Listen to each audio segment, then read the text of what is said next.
Hi,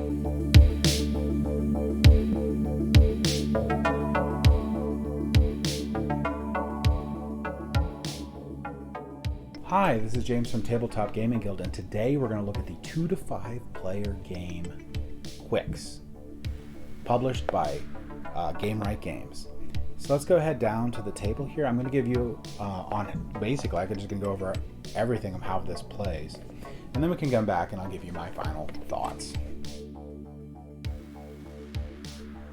Okay, so we're going to take a quick look at the game Qwixx. This is going to be the components you get in the game. You get a gamepad and you get some dice. On your turn, you're going to roll these dice. And what you're going to do on your turn is you're going to call out the total of the white dice. Now that is the public number. The public number means that everyone can cross off one of their colors on here that matches that number. Now on a first roll, a 7 would be really bad. And the reason why the 7 is really bad is because when you cross off a number, you can't cross off anything to the left of that number again. So if I cross this off, I now can't cross off 5 other numbers, which is bad, because what you're trying to do is you're trying to cross off as many of these as you can in order to score at the end of the game. And what you're going to do at the end of the game is however many of these are crossed off up to the lock here, and that can be crossed off, you're going to take that number and then that's your score, and you put it here for red, yellow, green, and blue. And then you're going to total up your penalties, which I'll explain in a second, which are -5 each. And then you're going to take that, and that's going to be your score for the game, and that'll determine the person with the highest score wins. Now, after you call out this public number and people decide whether they want to put it down or not, you then can combine any white die with any one of these color dice. So if I combine this for 5, I can cross off 5 in the yellow row. Or 7 for green, I could cross off the 7 in the green row. So you're going to do those, that's your 2 actions for your turn. If you don't cross anything off on your turn because either you don't want to or you can't, you can cross off a penalty box here, and that's -5 per thing you crossed off. Now, the other thing to the game here is the game will end when 2 rows become locked, which I'll explain now, or someone crosses off all 4 of their penalty boxes.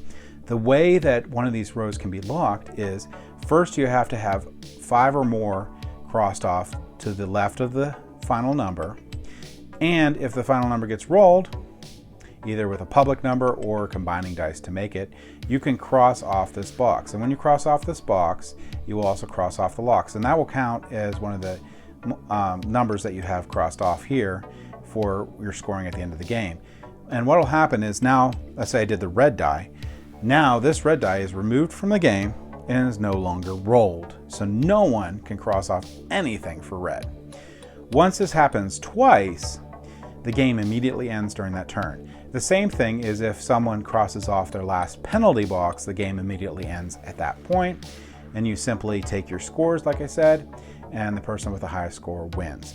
This game plays really fast, so your turns go by really quick. You call out the public number, people check it off, you get your regular number, you pass the dice, and you go. Games can be as short as 5 minutes, and they can take as long as 15. So good average is about 10 minutes for a game. So let's go ahead back up to the table here, and I'll give you my final thoughts on the game Qwixx. So Qwixx is a really good roll and write game in that for if you're going to play with players that are casual gamers. So this is the roll and write that you would have a little bit of good strategy for.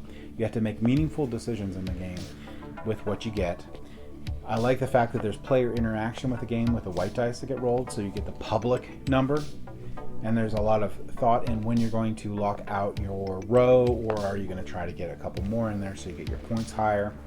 So there's a lot of strategy in the simple little roll and write, and it's incredibly easy to teach to anyone. So this game, you can take it to family functions, you can take it anywhere, and people that maybe not hobby gamers can play and enjoy. So for that, I do recommend Qwixx. It is a great roll and write that gets some meat to it, enough that makes it a nice competitive style roll and write. So that's my final thoughts on Qwixx, and thank you for watching.